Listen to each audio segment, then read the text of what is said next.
Kita sediakan di sini 1 M. Apakah uang itu sendiri bisa membangun dirinya rumah? Tidak. Berapa miliar pun dolar atau uang rupiah sekalipun tidak sama sekali bisa membangun atau mengetahui dirinya bernilai sama sekali. Jadi sebenarnya uang bisa membeli kebahagiaan atau tidak, Bapak Ibu? Hah? Bisa atau tidak? Bisa. Tergantung memberi kebahagiaan. Oh, menarik. Itu quote-nya bagus. Ya. Memberi kebahagiaan. Oke. Apapun itu Bapak Ibu, uang adalah benda mati, dia hanyalah kertas. Uang tetaplah kertas, emas tetaplah emas. Begitu ya Pak Ibu ya. Nah, jadi kemudian dia benda mati tapi mempengaruhi kehidupan kita 95%. Itu kenapa Bapak Ibu? Karena kita punya keinginan. Keinginan apa Pak Ibu? Keinginan memiliki sesuatu, melakukan sesuatu dan menjadi sesuatu. Itulah kemudian kita menjadi sangat antusias sekali dengan uang. Kita bekerja bahkan rela mati demi uang. Ada yang begitu Pak Ibu? Ada ya? Ada banyak. Penggali emas, pendulang emas, atau apa itu, tambang emas itu mereka berani mati demi emas. Itu bukan emasnya tapi uang. Gitu ya Pak Ibu ya? Oke. Itu saya takutnya ini biar cepat, maka saya pakai catatan aja. Nah, kalau sudah dapat uang, lalu kemudian apa? Dibelanjakan. Sudah, habis begitu saja. Ini jadi soal. Kenapa tidak mencari sistem di mana kita tetap bisa menambahkan uang walaupun kita tetap atau sedang tidur? Nah, ini pertanyaan yang biasa sekali. Bahwa ada yang mengatakan kalian atau kita manusia tetap akan bekerja seumur hidup sampai tua. Sampai tua. Kalau kita tidak membuat sistem di mana kita ketika sedang tidur tetap menghasilkan, kecuali kita ketika tidur tetap menghasilkan. Nah, itu tantangan kita semuanya Bapak Ibu. Kemudian audisi coba menjembatani ini agar supaya Bapak Ibu bisa memiliki sistem di mana Bapak Ibu memiliki uang walaupun Bapak Ibu sedang tidur, atau menambah uangnya ketika bahkan sedang tidur. Gitu ya Pak Ibu ya. Nah, ini menarik sekali. Satu pertanyaan saya, Bapak Ibu tahu enggak bahwa skema membeli emas itu untuk pekerja? Maaf Bapak Ibu, pekerja itu dapat gaji lalu kemudian beli emas. Ada yang begitu? Oh ada. Itu umum sekali. Bahwa sebenarnya adalah, boleh ya saya ini ya, saya akan ini. Bahwa sebenarnya adalah untuk UMKM atau untuk pekerja. Boleh dicatat nanti. Pertama dapat gaji, kedua ditabung, ketiga jadi usaha, kemudian jadi uang. Uangnya beli emas. Nggak bisa dari gaji beli emas, karena gaji untuk disiapkan, dihabiskan, direncanakan habis bulan ini. Betul Pak Ibu? Ada yang begitu. Nah, soalnya kita memang, ini saya sharing aja sama distributor. Kalau sama konsumen mungkin mereka biarkan aja begitu ya. Tapi kalau mau saya edukasi saja, ada saya di YouTube bilang mengatakan demikian. Untuk pekerja ada gaji, apa Pak Ibu? Tabung, jadikan usaha, jadi uang. Nah, uang ini baru beli emas.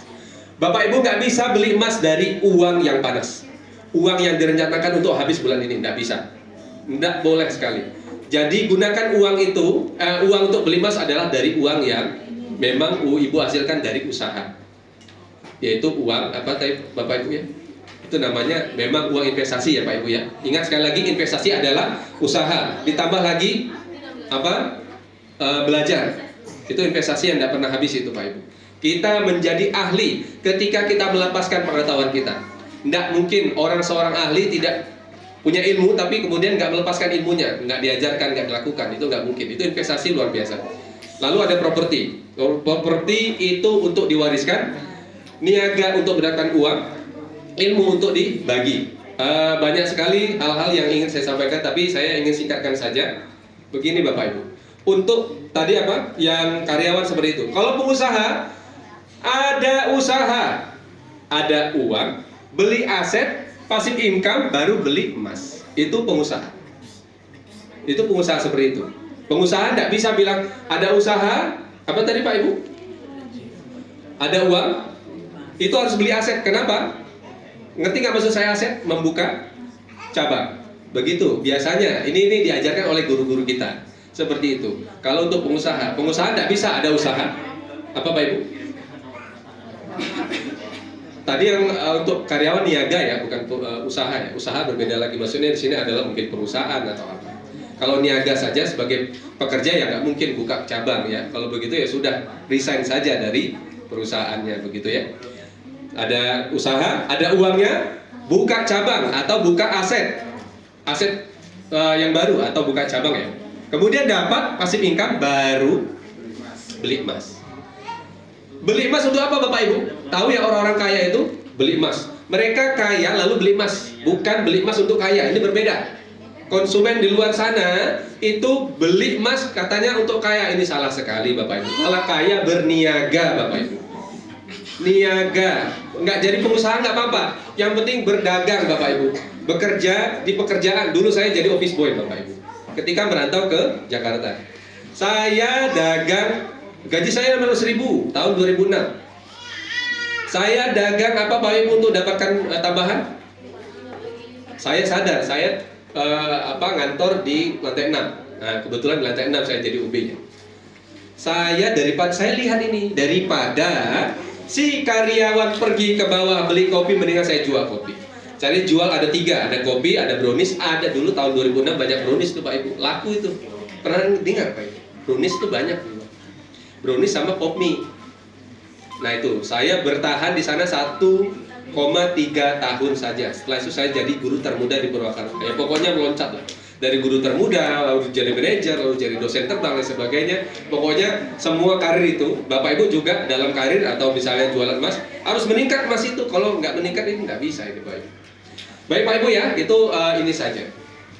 Baik, ini step. Nah, ini Pak Ibu sudah paham ya uang itu. Semua orang tahu tentang uang. Saya tidak bicara mengenai penting atau tidaknya uang. Oh sangat penting sekali.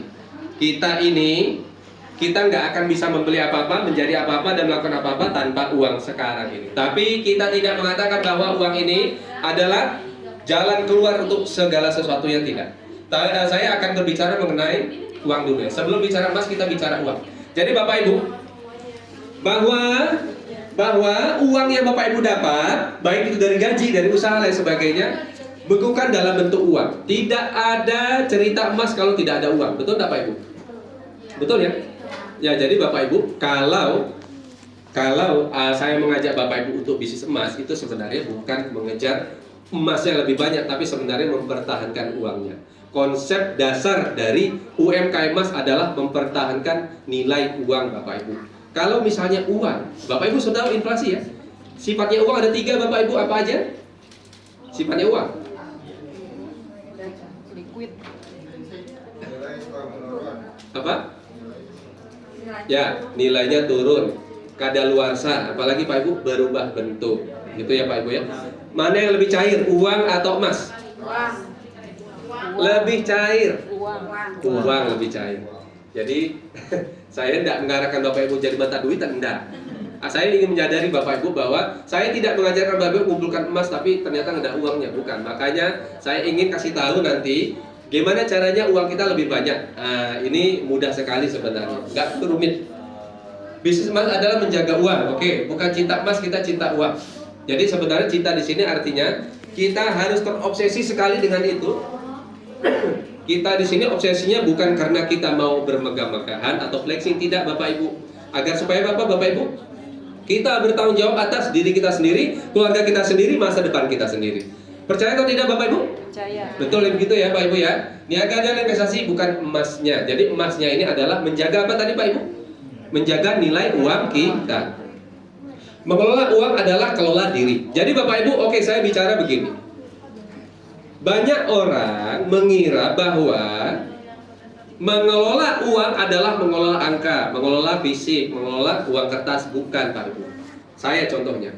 Tabungan saya ada beberapa. Ada yang untuk membuat saya prihatin, ada yang membuat untuk pendidikan anak-anak saya ke depan. Ada untuk biaya-biaya tak terduga. Biasanya Bapak Ibu lakukan ya.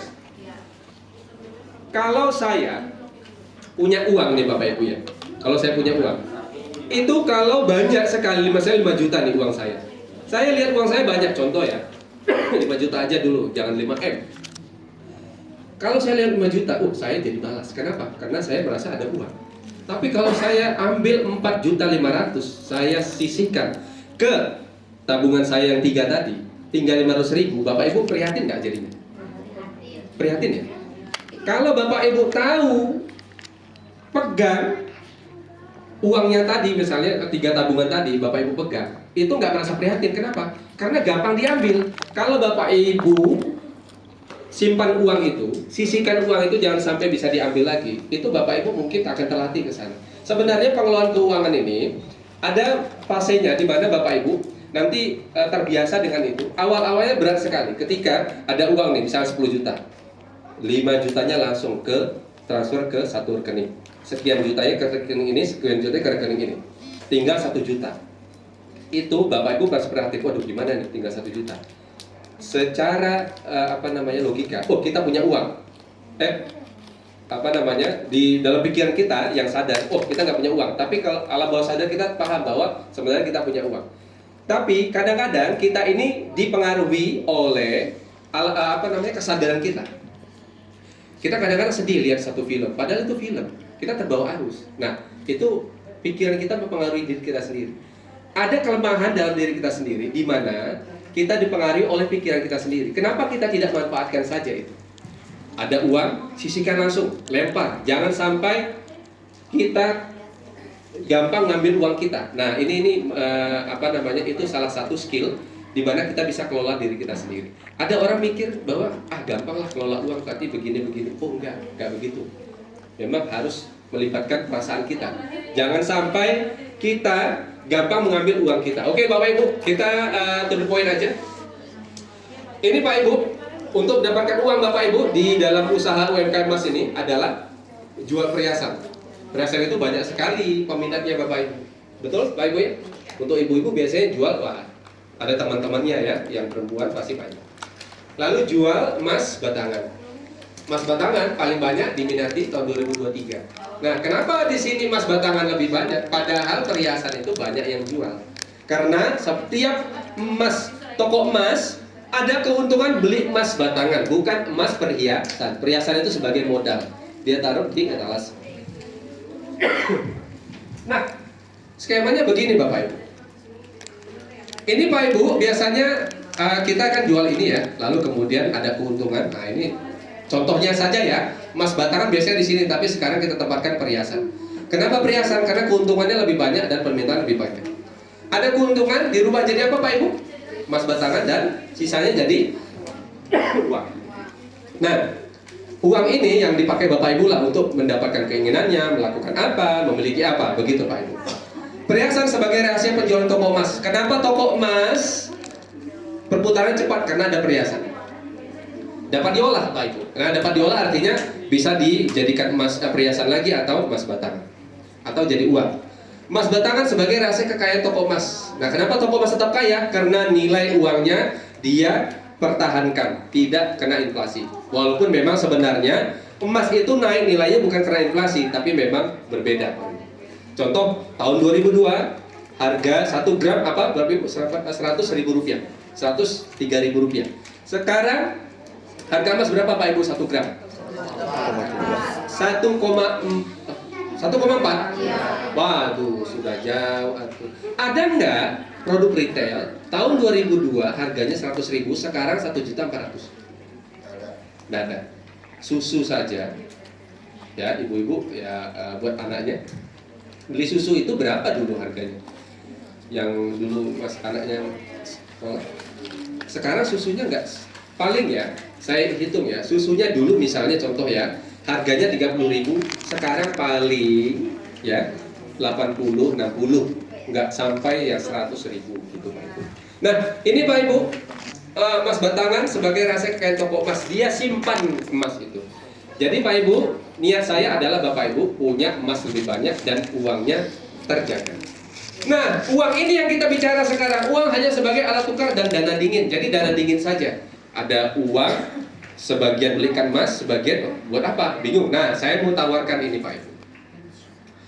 Nah, ingat Pak Ibu ya, keuntungan toko emas dihitung tahunan, bukan bulanan. Toko emas menghitung emas, jumlah emasnya, kenaikan jumlah emasnya. Dulu kita tahun 2008 emas kita berapa Pak Ibu? 2,5. Ini saya ulang-ulang terus biar supaya tidak kasih cerita baru, storytelling baru. 2008 emas kita 2,5 kilogram. 1 tahun kita perjualbelikan, ada keuntungan beli emas lagi, ada keuntungan beli emas lagi, sebagian uangnya kita pakai. Tahun depannya 2009 emasnya sudah naik jadi berapa Pak Ibu? 5,8 kilogram. Tahun 2008 2,5 kilogram, per gramnya saya emasnya harga per gramnya 290 berapa? 260 sekian. 260 sekian per gramnya. Tahun 2009 emas kita sudah naik 5,8 kilo, per gramnya naik juga. Berapa Pak Ibu? 305 atau 6 per gram. Jadi Bapak Ibu nggak perlu pikirkan kenaikan harga emasnya per gram. Yang dipikirkan adalah kenaikan volumenya. Ada keuntungan dari jual emas, belikan emas lagi sebagian. Kalau mau dibelikan semuanya boleh, silakan, nggak ada aturan. Nah, sekarang kita bicara ini Pak. Ini uangnya nggak dikelola. Nah, biar supaya kita dapat penghasilan yang bisa dihitung bulanan, harian, mingguan, bagaimana? Ini Pak. Nah, keluar. Maaf.